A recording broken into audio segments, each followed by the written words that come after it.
হে মানুষ, তুমি কি জানো কি তোমার পরিচয়? প্রিয় ভাই ও বোনেরা, বিখ্যাত একটি উক্তি প্রচলিত আছে, যে ব্যক্তি নিজেকে চিনতে পারে সে তার রবকেও চিনতে পারে।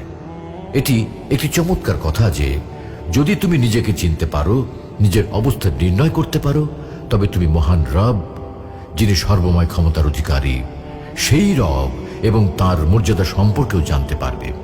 তাহলে প্রশ্ন করি, কে আমরা? আমি বা কে? আমরা তো প্রকৃতপক্ষে সৃষ্টি, এক সমবেত সৃষ্টির অংশ মাত্র। আর আমাদের স্রষ্টা হলেন এক আল্লাহ রাব্বুল আলামিন। এক সময় আমাদের কোনো অস্তিত্বই ছিল না।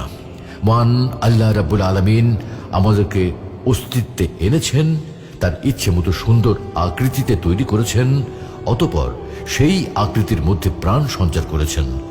যেমন আল্লাহ তাআলা ইরশাদ করেন, অর্থাৎ মানুষের উপর এমন এক সময় অতিবাহিত হয়েছে যখন সে উল্লেখ করার মতো কোনো কিছুই ছিল না।